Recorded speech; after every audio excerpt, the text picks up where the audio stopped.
Hello, everyone. Welcome to the cybersecurity session, Women in Red. My name is Guncha Malik, and I would like to wish all the wonderful women in the world a happy Women's Month. Something about the title of this session.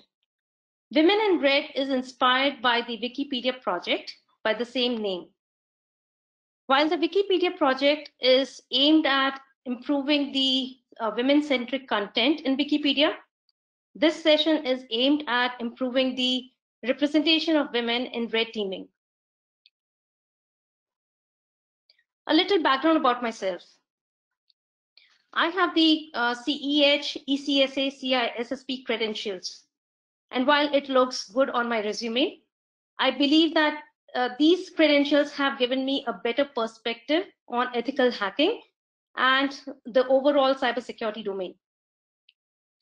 I got introduced to the cybersecurity world back in 2011. At that time, I was playing the role of a quality lead. And prior to that, I have played various roles in the development, software development, including as a developer, tester, L3 manager, QA manager. But it is only during the role as a quality lead, I realized the glaring gaps in security during the development of software. And that is when I took upon myself the responsibility to help the teams understand the implications of these security gaps and the impact it may have on the customers as well as the organization itself. So I started as a stick master. And over a period of time, I realized that it is only by being a partner with these teams, it was possible to create a culture of security. I was there with them as an advisor at every stage, helping them understand the requirements that were required to be implemented, the implications of those requirements not being implemented, and the impacts that are faced by the organizations because of those gaps. I enjoy challenges, and I strongly believe that every change brings opportunities, and I have been blessed with multiple such opportunities in my life. These are the objectives of today's session. We will look at the cybersecurity workforce gap, and then we will explore red teaming as a career option. We will also look at the skills and credentials that are required for those who are interested in taking this career. And we'll look at the industries that are in scope of red teaming exercise. What better day to look at one of the inspiring women in technology. So the story goes that back in the days when programming was done in machine code, this woman had a very simple idea. And the simple idea was to use simple English words to create programs. And the computer would then convert these English words into the machine code. As expected, the idea was shot down, and she was told this was not possible. She persisted with her efforts for 3 years, and in 1952, her team developed the first compiler. The compiler used English words, and converted them into machine code. 2 years later, in 1954, her company named her the director of automation programming. This lady is none other than Grace Hopper. She was an American computer scientist and a rear admiral in United States Navy. During her stint with the United States Navy Reserve, she had the opportunity to learn programming on Mark I computer, and she continued with the development of Mark II and Mark III computers. There's an interesting trivia about Mark II computers. During the development of Mark II computer, Grace and her team came across a moth that was stuck on one of the relays of Mark II computer, which caused it to malfunction. And that is where the term computer bug originated. And although Grace was not the person who coined the term, she was instrumental in popularizing the term.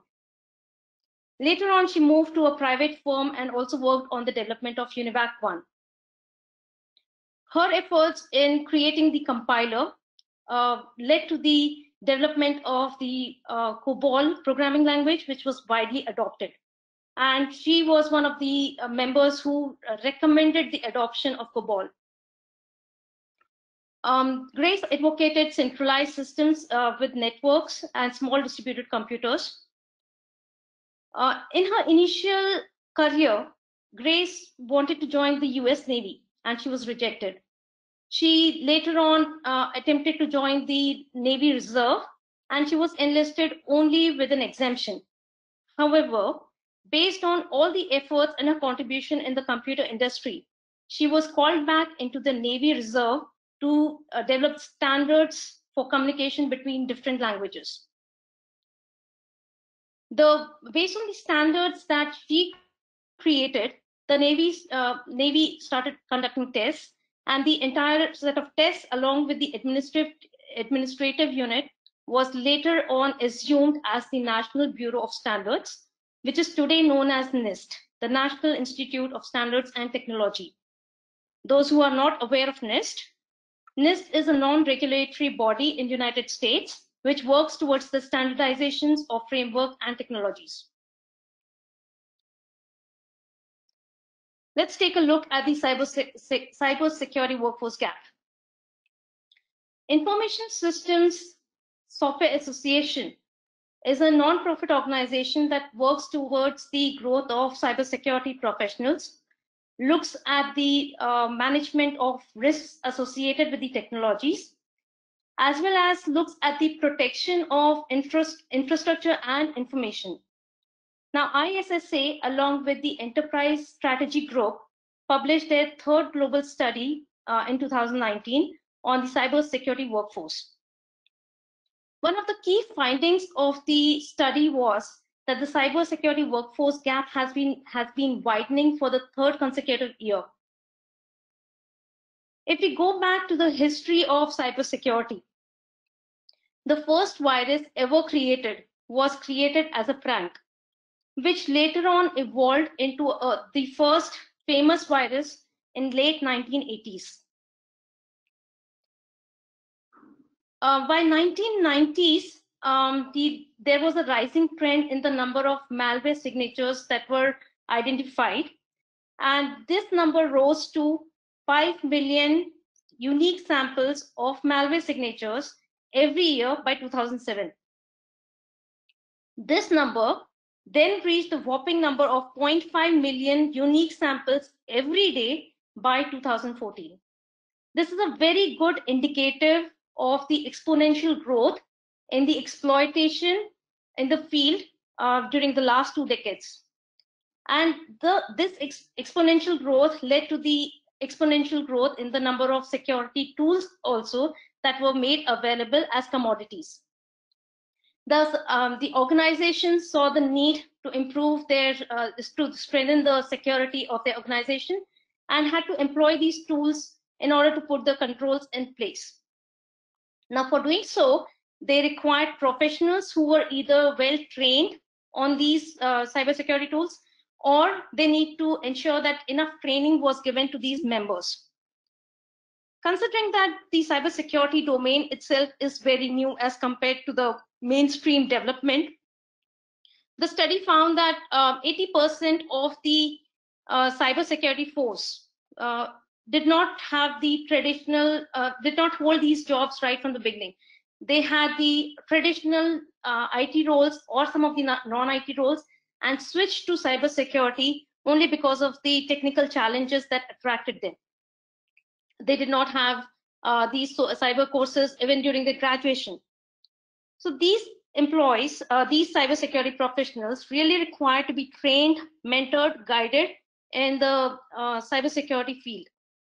But considering that the organizations themselves had the lack of maturity, their entire cybersecurity efforts, the mentorship programs, the career mapping, everything had a gap, which made the job difficult for these cybersecurity professionals. The root cause of rising security incidents was found to be the education in cybersecurity. These organizations have been increasing the investment in security, and yet it was observed that 48% of the organizations had at least one security incident occurred in the past 2 years. And if you look at the kind of investment these organizations were making, they were conducting programs, the awareness programs for the end users. But these awareness programs mainly remained ineffective, leaving the organizations vulnerable. If you look at it from the perspective of cybersecurity professionals that were there in the organizations had obtained multiple tools to up the security. However, these security tools did not work well with each other to build an end-to-end security solution. That added to the challenge or to the added complexity of maintaining and upping the security. And the cybersecurity professionals themselves had to be trained well by the organizations, which was lacking. And these cybersecurity professionals had to ensure that they keep up with the skills, with the threats, technologies, exploits, and they started attending various conferences and workshops to up their skill. However, 66% of the cybersecurity professionals cited that the demanding jobs hampered their ability to develop their skills. It was observed in the study that almost 75% of the organizations were impacted by the shortage of cybersecurity skills. This shortage impacted the workload of the existing cybersecurity professionals, which hampered their ability to spend more time learning the tools and the technologies to the full extent. The study also indicated that there was a need to grow the skills on the technical side, and the acute shortage was identified to be in the cloud computing security, the application security, the security analysis, and the investigations. If we look at the security incident that is encountered by any organization, every security incident has an impact on the revenue, and the impact continues for about 2 to 3 years post the occurrence of the incident or the identification of the incident. The reason being that the organization has to invest efforts in the remediation activities to stop the current attack. They also need to work on the corrective actions to stop further attacks. And they also need a long-term plan to improve the security resilience of the organization. This impacts the productivity of the organization, and at times, or most times, leads to the losing of competitive edge of the organization. Now, if this security incident also ends up in a breach of confidential information, that could lead to additional fines and penalties on the organization by various regulatory bodies and governments. This also impacts the brand value of the organization and ultimately the lost business. Now, what can we as women do in closing this workforce gap? If you look at the global gender ratio, it stands at 1.018, which means for every 50.4 men, there are 49.6 women in the world. But if we look at the representation of women in cybersecurity workforce, we account for only 24% of the total workforce. And it should be noted that this 24% takes into account those women professionals who do not directly work in the cybersecurity domain, but rather spend at least quarter of the time working on security related tasks. Women are different than men. They bring in diversity in perspective, experience, and leadership because of the differences between men and women.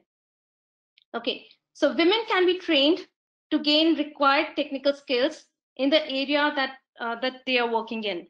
It is not different than what men than the training that men require, but it is the social norms with which the women are groomed to being a mother, a wife, a household caretaker, and sometimes a breadwinner as well. It is because of this grooming that women tend to take a backseat when it comes to deciding between the priorities, between the work, the required training, and the responsibilities back at home. This is where we need the family members and the organization leaders to provide support to women, ensure that they are able to chalk out time and gain the technical skills to be relevant in the field. They need to encourage women to take a front seat in their career rather than taking a back seat just because of the responsibilities back at home. I was fortunate enough to work with leaders who always supported me and encouraged me in the direction I wanted to pursue. While there was no role for cybersecurity experts in my organization, in my team, my leaders were very supportive of me taking a path which was different from the mainstream development, take the required skills, spend time learning those skills, and bring back value to the company. I call upon all the leaders out there in the world, both men and women, to enable women with the required training and encourage them to take a front seat in their career and help them chalk out time for upping their skills. If I look at the representation of women in the world population, I am sure that with the required training, women can fill the much required demand of cybersecurity workforce. Let's take a look at what is red versus blue. So this concept has been taken from military. In military, we have two teams, one working as a red team and one working as a blue team.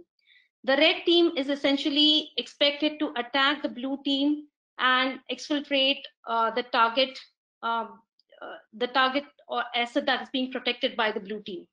The blue team, on the other hand, is required to act as the defensive team, guarding the perimeter, guarding the asset of interest. Now, the same concept has been taken into cybersecurity and is termed as cyber war games. In cyber war games, again, we have a red team, which is comprising of experts, who can attack the systems, who can break into the defenses. And we have the blue team, which is the defensive team and protects the perimeter, the network, internal defenses of the cybersecurity space. The red team has the agenda of performing an all-out attack on the blue team. But it should be noted that this is purely ethical in nature. The intention is for the red team to identify how far they can penetrate into the network, what impact they can cause on the network, or what impact can be caused on the organization should a real world attack be executed against this organization. And it is not something that can be done by just any team. There has to be a legally binding agreement between the organization that wants to be tested and the red team, which has the experts who can perform such stealth exercises against the organization. The red team generally comprises of individual ethical hackers who have expertise in different areas. The different areas could be physical attacks, the social engineering attacks, network attacks, and the application attacks. The first, again, this really depends upon the scope of the engagement, and this is mainly decided between the red team and the organization that wants to be tested. When I say organization that wants to be tested, it is not the entire organization that is aware of this exercise being conducted. It is generally the CISO or the CISO office that is aware of such exercises, because these exercises are supposed to be a surprise attack on the organization, so that they can test the reality of the preparedness of these blue teams who are defending the perimeter, network perimeter, and the internal defenses of the organization. So If the engagement does require a physical attack, the attackers would look at the Google Maps or physically explore the perimeter of the organization to see the weak points from where the attackers could penetrate into the premise of the organization. They could also look at tailgating, tailgating as an option, piggybacking on one of the authorized personnel to access areas which are otherwise restricted. They could look at performing social engineering attacks like phishing in order to gain access to information or credentials that would enable them to conduct further attacks against the organization. They also employ network penetration. So once the attackers are inside the premise or inside the initial perimeter of the organization, it's much easier for the attackers to take control of the network, because most of the organizations have a strong defense at the perimeter, but may have many lapses in the internal network. So once the attackers are able to take control of the internal network, they may try to escalate their privileges, move around different systems to see which systems are of interest, evaluate which information on which system could be important to exfiltrate. They may also use some of the application vulnerabilities to their advantage in order to exfiltrate the information or send the information outside the network. Blue team, on the other hand, while there may be a physical security that is guarding the perimeter to avoid physical attacks, the blue team mainly focuses on the network perimeter and the internal defenses of the organization. The blue team is responsible for profiling threats. For example, looking at the inventory that the organization has, the critical information, the critical assets that need to be protected. Look at the threat actors which are relevant for this organization and the kind of business this organization is in. Look at the use cases that could be relevant for this organization when it comes to threat profile. They also take advantage of the threat analysis that is provided by various vendors and then assess the level of risks associated with the threat actors and the various use cases. Based on that, they employ a strategy to build defense against these threat actors. They employ hardening techniques on systems and OS.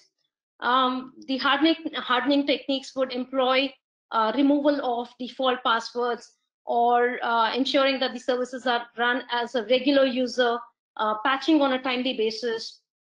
These hardening techniques are employed by the blue team, and they are evaluated on a timely basis to ensure that the systems remain hardened at all times.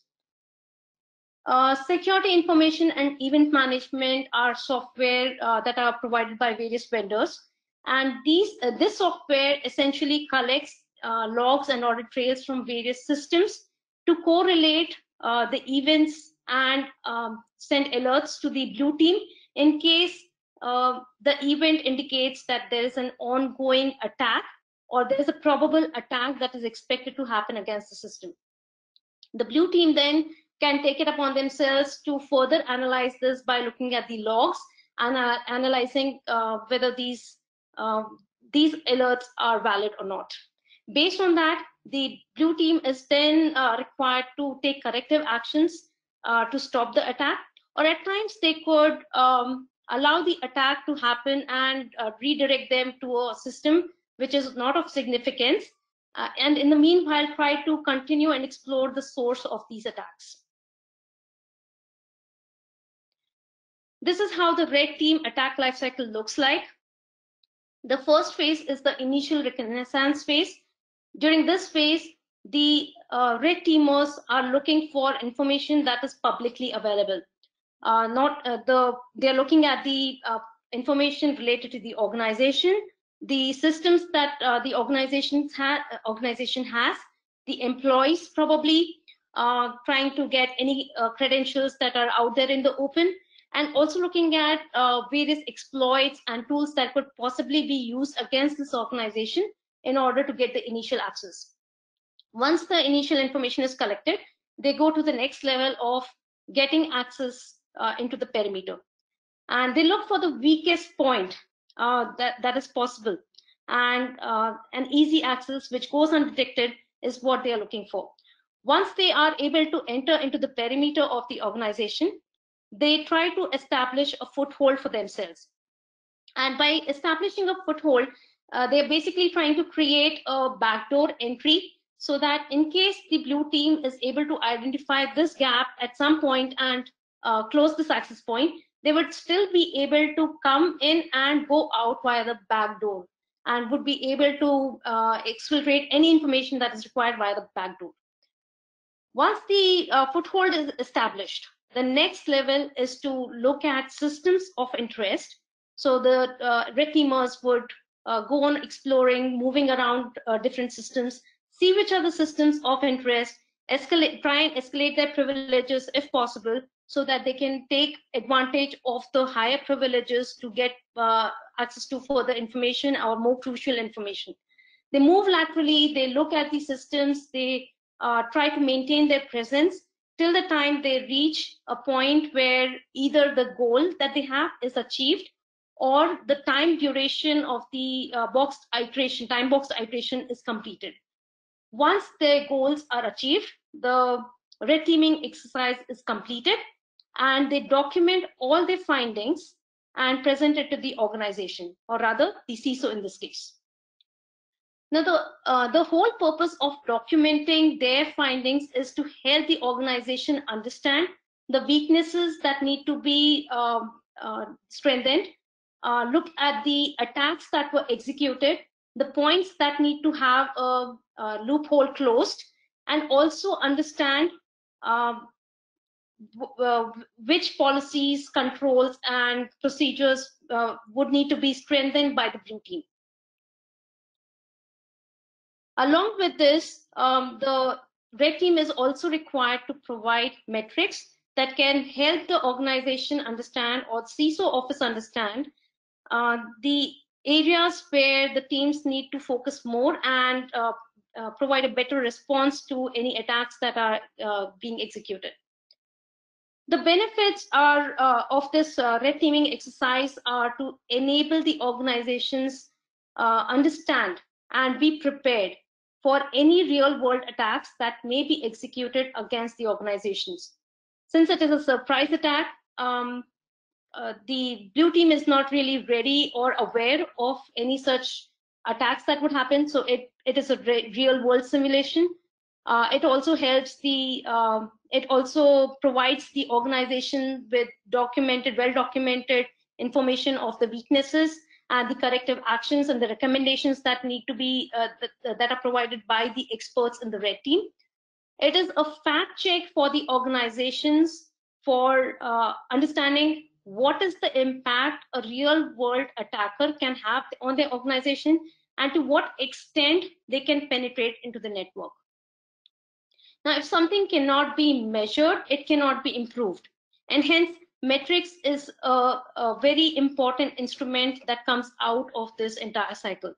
These metrics could be looking at the response times of the blue team in stopping an attack, or it could look at the time taken to breach the initial perimeter. It could look at the time taken to say reach the target, the data of interest. So these metrics can be shared with the organizations, and then organizations can continue to use these metrics to continuously improve the response times against each of these aspects. Okay, so coming to the skills and credentials. As I said, red team comprises of individual ethical hackers, and they would have different skills. While they are required to have skills about knowledge about the systems, the protocols, they need to have the coding and scripting skills. They need to have good knowledge of the application penetration testing tools and the network penetration testing tools. The most important skill that they really need is to think like a hacker.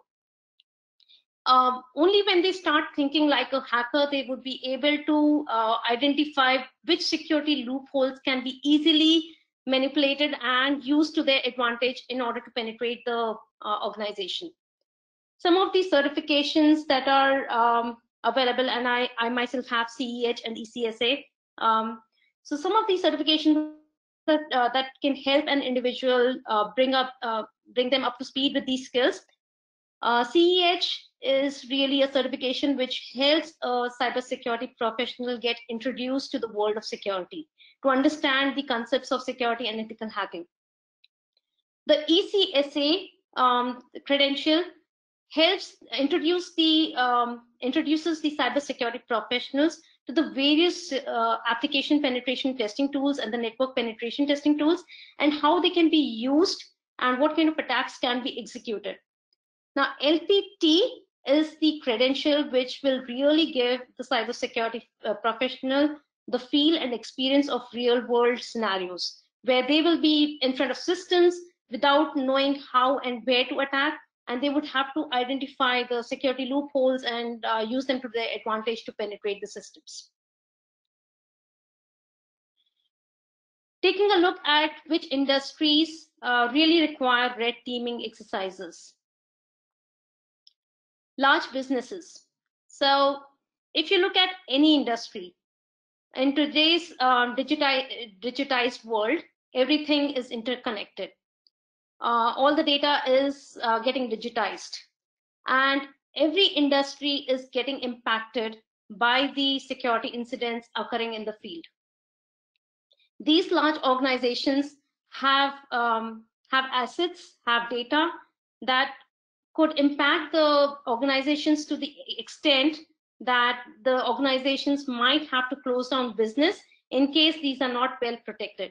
And hence these organizations continuously assess the value of their data and plan budget to continuously improve the security of the organizations to protect that data.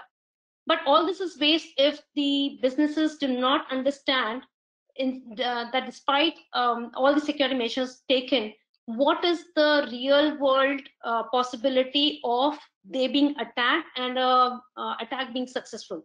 And hence large businesses now have to employ red teaming as an exercise to assess their readiness to tackle these attacks, ongoing attacks, and their preparedness in responding to such attacks should something be successful.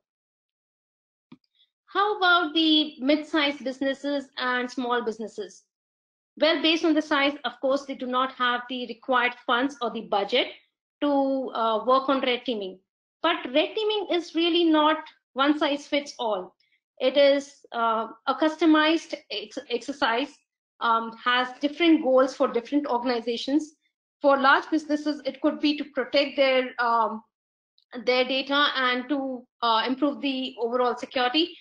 For mid-sized businesses and small businesses, it could very well be just to ensure the awareness in their awareness of security for the employees, and to ensure that their systems do not get compromised and get misused for conducting further attacks against other businesses. The key takeaways of the session are, first, women bring diversity in perspective, experience, leadership. Beyond doubt, our differences from men help the organizations succeed. The next is the need for technical skills in cybersecurity space. And with enough training, the women can take up technical roles and fill the much required gap in the cybersecurity space. Women need to take charge of the career. There will always be priorities, but with some support from the family members and leaders, women can chalk out time to make sure that their skills are relevant and they continue to grow their technical skills in their field. And last but not the least, red team is a good career choice for those interested to work in the technical areas. It does have the excitement and the required passion for finding ways and means of breaking the system. So definitely a good career choice. That brings us to the Q&A. We can open up for questions.